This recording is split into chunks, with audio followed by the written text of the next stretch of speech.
Nwana Nwababy virgin je eba o je na ada n'enu okwute. Laba na asonye video. Ine video kwe, ine nwete kwe. Ine nwa virgin anyị nwe no mental disorder. So ihe niile na-efolia the same thing. No reality hit ya na-agba ka nketa. Bia ka imezi say mba. Your own case is different. Where others go and fail, you will can succeed. One virgin and otu ya na control za na ba eketa under witchcraft. Mako ha wa ba amosu. Under of our people there, and they say through 100 days fasting. Onye China me 100 days fasting were up power bank. No bo fofo nwere ije okwu mba. Exodus na ekwu okwu na pun. Mana ofonye Ezeakuu meri unu with Ezeakuu since 4 years. Pia unu hands down. Unu nye nam 7 days na Jesus yebum. Jesus yebum orizima police kono na akpọsịrị m left and right. Na so graduate. Ana emere go to. Ndị here ha na-eme mbụ unu bụ ndị ba ejegoro obodo Igbo na-ezuzu. Ị obodo Igbo na onye na Nigeria na-emeri gị ekpere ibe iwu. Ibe onye ala yọrọ ibe iwu. Nkịta ọhịa ka gị mma. Inwe sense. Ị obodo Igbo onye nọ Nigeria bụ ọkụ adịrọ bụ pastor gị ibe thief. Ibe international born. Ibe international born illiterate. International Donald Trump mepere ọnụ sị na Africa is a shit. Ma ono ka dị n'Africa, ma Jesus nọ n'Africa, ma agenwe, ma professor ma ihe niile. Donald Trump mepere ọnụ sị na Africa is a shit. Let any African make such utterance. If you are not a shit, reply back now. Ejenas na ọnụ ada ejebe ọnụ gbara aka na ogwe ndị Igbo na-ekwu na ọnụ ada ejebe ọnụ gbara aka na Donald Trump sị na anyị bụ shit. Ngwanụ Uganda president nye ọnụ, Nigeria president nye ya back. Na ọnụ ada ejebe ọnụ, Ghanaian president gwakwa ya mepe ọnụ taa kpụọ na America shit. Ka bịa atụrụ ebe egosi gị na ha bụrụ shit. They will bomb deadly. Onye ọcha nye Jesus jide ihe niile bomb na befa ka agwa gị na Jesus na-alụ. Ihe niile police na-alụ befa ka agwa gị na Jesus na-alụ. Ife niile kamera na-alụ befa ka Jesus na-alụ na Nigeria. Ihe niile ambulance na-alụ befa ka Jesus na-alụ. Ihe niile free medical care na-alụ befa ka Jesus na-alụ. Ihe niile standard health insurance na-alụ befa ka Jesus na-alụ na Nigeria. Jesus obi na-adị ya mmadụ 5 nwa na moto accident ndị ọzọ adị ndụ. Obi na-adị Jesus mma. Inweba nwere na Jesus chelo gị mana ụmụnne gị 5 anwụgo. That name Jesus abụrụ a cancer there that na mụ na gị na kwesịrị ịchịkọta isi ọnụ kwuo si kedu ihe mere mmadụ 5 a ji nwụọ? What can we do to prevent this accident not to happen again? No. Jee jụọ ese today ihe na-eme n'obodo Igbo. Enwe accident n'obodo Igbo today. Ndị a nwere accident ga-anọrọ otu a na-ekiri onwe ha. Ndị ọba ọrụ ha abịazie. Ndị ọba ọrụ ha abịa sewe maapụ mewe chọwa ihe cause the accident. Ihe ndocha ji eme otu a bụ gịnị? So that ụdị ha ame ha bịa ha mụta ife mara ihe mere anụ eje gbasa ndị ọba ọrụ fa kọwala fa ka emekwa upgrade ka ụdị ha yara ime gị n'ime ọzọ. Ụdị ha adịbaghị. Ọdụ ihe bụ ndị Baịbụl ọkpọ ụgbọ biko gbawara anyị ụgbọ ka anyị naba. Ọkpọ ụgbọ biko gbawara anyị. O Jizọs na-akpọ ụgbọ biko gbawara anyị ụgbọ ka anyị naba. Onye na-akpọ ụgbọ ahụ driver, tyrod moto, taya moto, bearing moto, steering wheel moto, steering knuckle ya. Ọ bụ na steering knuckle ya wash go, ọ ma gallop kpum, steering na map moto dị say free, moto agbanarị driver. Nwere ihe ga-anụ kpọtọkpọtọkpọtọ gboo. Ọbara Jizọs adawa. Ọbara Jizọs. Jizọs nwedịrị obi ebere nne gị anwụnụ anya ọnwụ ike ịkpọgide Jizọs begide akwa. Imagine mbosa that your beloved one nwụrụ. Even after ka ị chere you can believe na Jesus ya ememela akụ na ya echi ya azụ. I'm telling you. Mbosi iluzuru ọmarịcha di gị, ọmarịcha nwunye gị, nwa gị nwụnala gị. Believe you me in your mind, even ka ị si nwa ahụ, ị ka na-eche na Jesus just na nwa gị ọnwa na very soon ọ ga-apụta. Erie gị mugu. Ọ pụtas. Ọ bụrụ mugu. Kedizie Jesus ga-alụ right ka ịma nọ na-arụ ọrụ. Isi na onye gị ndụ. Ndị nna nna anyị ọ da-adịbụ ndụ. Ọkwanye nwanyere ndị nna nna anyị ere n'oru ndụ. Onye ha ndị na-ere ha n'oru. Ndị Europe anapụ ha ndụ n'ike na-egbu ha na mmiri. Ma Jizọs nyefa ndụ. Onye ọcha were ụgbọ mmiri afọ ya bụ Jizọs of Lubeck bịa ebe a buo gị for 400 years. Cheta azụ pentiziele gị Jizọs a nọ ihe ọma ka ọ gwa gị na Chukwu ị na-efe nwoke nwa Chukwu na-aza Chukwu dị mma. Na-aza abụchi, na-aza Chukwu nọ nso. somebody bịa gwa gị na Chukwu nọ nso, somebody na-akpọ Peter bịa na-akụziri gị ebu Chukwu, na Chukwu gị mụtara Jizọs, ọ mụtara Jizọs, ọ mụta Muhammad. I nwere common sense. Israel ka na-eme omenala nnafa till date. China na-eme omenala nnafa, Japan the same thing, South Korea the same thing. Europe abịa zụọ gị afịa. Zụọ gị afịa. Connive with Israel in a business of tourism. No na Ghana Israel no na eji afịa tomb of Jesus, tomb of Jesus. Eje na eji mmiri kpochafụ ụwa. Eji mmiri kpochafụ ụwa inyi ebe ni Jesus ka dị. Ihe ndị ọcha chọrọ bụ ego, ihe ọm na-wetara ọrụ bụ ego. Europe na Israel na-ewere ego unu. Gwa m onye ọbụla si Nigeria wee jee ije efebe Jizọs nwụrụ na-abịa ebe a free na-enwere gị na ụtọ entire. Biko, unu gwa m. Gwa m onye ọbụla si ebe a jee ebe unu na-eje tourism na Israel.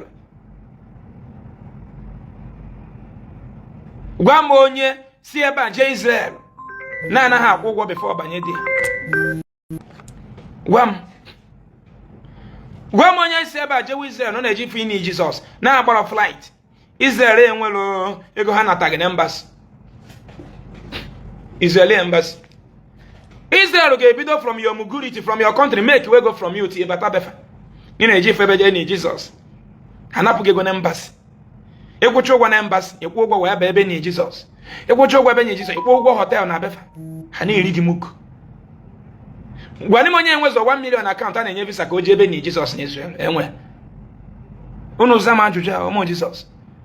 Enwe onye enwezoro 1 million account. Enwe onye enwezoro 50 million confirm na account ya. Ma ọ na-eje rụọ yote sarụ ya with the bank. Akwụnye ego na account gị. Ịkwụzie percentage. Enwe onye confirm up to 50 million account ya. Israel na-enye visa. Enwe. Ebe chọrọ ije fonye nzọpụta.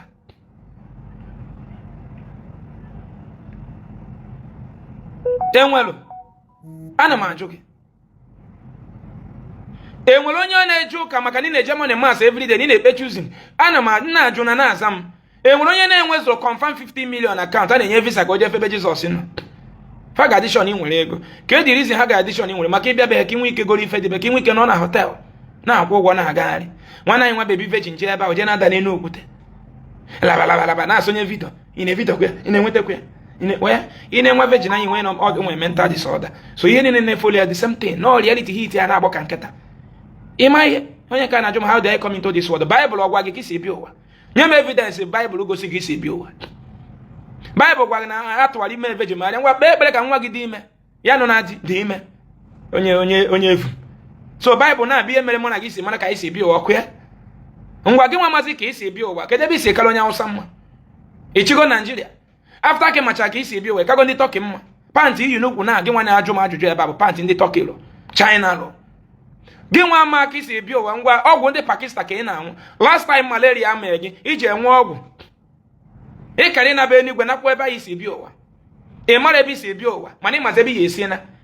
Chineke azụnarịla anyị eluigwe ti 100 something years onye ọcha wetara ya mma mfechi ya. Chọọ na ha idiri m eluigwe ndị nna na ma na-eji ọkụ mmụọ for long. Izonarịrị m eluigwe gwa onye ọcha da akwụkwọ bịa resi m okwu ga-eresi. A na-eme more than 40,000 containers of Quran and Bible na offload na Africa every day. Okwu Chineke. Chineke azụnarịrị m okwu ya for billions of years. Ọ bụrụ 168 years nya ka ọ ga-asụ onye ọcha King James the first homosexual in England. The King James Bible wete bịa resi m nwee profit. Manfechi dere na akwụkwọ. All wayo. Yes, justice for our forefathers. Kedu ka Chineke esi ke ndị na izonarị ha ọkụ mmụọ na eluigwe? Ọ dị mma. Kedu ijizi ike efa? Mba Bible God na ọbụrụ Chukwu okike abịa ma sorry Chineke gbanyalụ m. Bible God ka anyị na-ekwu okwu ya. Kedu ka Bible God si ike ndị nna anyị? Deny after heaven. Deny ahụ ma na-enwe heaven after billions of years. Deny ndị nna anyị heaven. Until you bịara esizi anyị heaven eresi. Iche na-eji anya ọma nata Bible.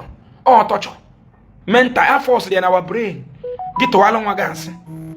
And asị aka na-atụrụ ụmụ gị. Imepe ọna ị na-agwa Jọkpara gị na Jizọs na-agwa onye ọhịa. Jọkpara ga-alụ ọkụ mebi ikpoji ụnọgwụ. Ikpe ozi ekpere. You're a liar. imeponi na agwa adago nwanyị na Jesus na-eme onye ngwụrụ ọga ije ma rịọ tata onye ngwụrụ enwebeghị onye fụrụ anya kaliji. Why are you lying to your daughter? School a nwa gị na-eje ọ bụrụ na ejere ebe a kụziere na 1 plus 2 bụ 10 kwema na once 1 plus 2 ọ bụ 10. ihe agwara nwa gị na ebe ọ na-agwa agwa na 1 plus 2 bụ gịnị 3 and 3 akọ bụ na London bụrụ na Germany bụrụ na France bụrụ na UK. enweghị Jizọs na-agwọ ngwụrọ nyanwa gị otu a ka ọ dị na London dị na ebe ọbụla dị na Germany. onye ọcha gwa gị na Jizọs na-agwọ ngwụrọ wee were opportunity a create a job opportunity ebe a na-arụ wichie ma na izuzugharịcha ndị ga-abịa go ha wichie. ngwa gị onye adarị ngwụrọ na family gị o ji ọnọ na wichie kịta ọ nọ n'ekpere ka ọ nọ na wichie. White people ndị ọcha ndị ọcha ndị ọcha iche na gị na ha ya ala iche na ịchọ gị na onye ọcha ala. onye ọcha gwa gị na Jizọs ya eme ngwụrọ gaba ije na ọbịa ọtụpụrụ gị okwu na Ephesians chapter 10 otuolu gị ọnụ ijidesa Ephesians n'aka ike ijidesa Ephesians n'aka ike. Chris Ndubisi bụ onye ala Amadioha gbuo gị agbagbuo gị na ezinụlọ gị. Chris Ndubisi dai arọbụnagụ gbuo gị nwụọ ọnwụ ike moto accident gbuo gị. onye ala wanda ị ga-achọ Jizọs nchọ ya ka o meela m gịnị utobo m na-agwụ ụmụnne ya free n'ụlọ ọgwụ. arọbụnagụ gbuo gị ha bagụrụ gbuo gị. ihe ọma bịakwanarị gị na ezinụlọ gị. Chris ihe nwere ihe ọma ga-abịara unu. onye ibe ị na-abịa na my program na-agwa m na wande na mma achọ Jizọs bụ onye ala ị naghị ala Buhari achọ Jizọs chisia gị etighị nwụọ. ndị Turkey na-achọ Jizọs. Are you crazy? onye Israel na-achọ Jizọs. ị preachela onye Israel maka Jizọs ga nga 2 years nwe ha idea na omenala na afakafa na-eme akpọ Judaism. na-abịa na my program na comment rubbish inweghị page gaa do program moto gbuo gị die anyị nwụọ n'ọnụ nwa so emebia na be anyị nwụọ die izi ọhịa ọrụ na ụtụtụ nyụwa nsị kọtọkọtọkọtọ na toilet. ụtụtụ oyipụ pant ihe ya na ụdị mmadụ apụrụ onyụọ nsị ọgwụchi ihe ọma onyụọ nsị flush atọ ya na-eku n'elu onweghị ihe ọzọ na-eche rie nri nyụọ nsị te Holy Ghost fire rie nri nyụọ nsị te Holy Ghost fire ọgwụcha. ife iche na mmadụ na ya n'ime mana enweghị mmadụ na ya n'ime. ị na-abịa na my program na-akụghịrị akụghịrị. Are you crazy? mma achọ Jizọs n'ụdị gịnị enweghị m ego agwa na agụ m ka onye yaba alụ enwe kidney failure echi nchọba Jizọs mma na mma edewe elu ke ụmụ m nwe kidney failure echi njewe transplant mma na ọma last 10 years of failure kwa. nwe kidney failure echi njewe transplant mma na ha ya esoteka 10 years or 15 years of failure again. ana m ezuzu nwe cancer echi nchọba Jizọs. mgbe agha ka mma achọzi Jizọs eche m na onye nwe ochekwa Jizọs ụna na-atinye mmadụ threatening na ya karịgoda level ọga. we are above that level of threatening. na mma achọchi n'ụdị gịnị ana m azụ ahịa amụtara m nwa amụrụ m ụmụ 7 karịa unu ka na-achọ nwa.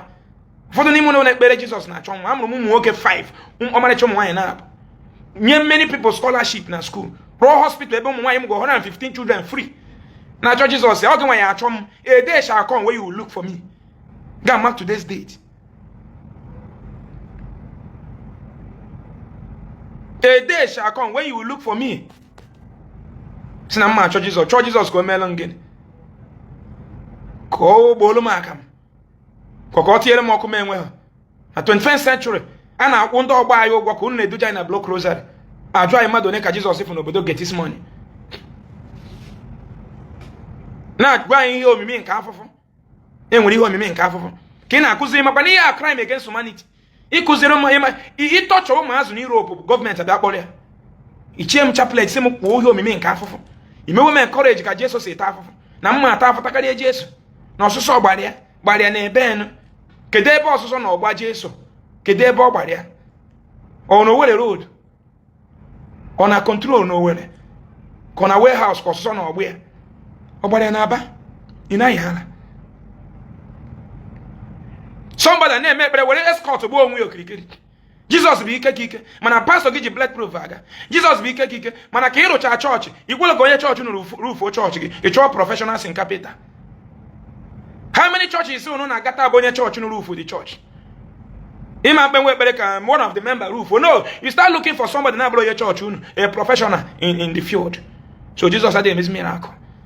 ndị nọ na platform akarị good echiche ahụ na-eche those type of threat. mụnwa mana m nwee gepụta echi niile nwa accident nwụọ Imo reputation is straight boom. That is it.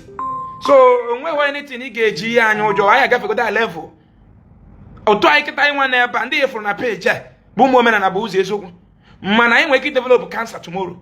Ni hai jabia kotalo no ba inwe cancer obo na ya ma menwu ya so sa anyenwa ai ga emekwu ya ndi na na imelo bo anyu koma mere no obo ofufu ai ga tie kwa ka tokota ego ka gwo onya obo na the curable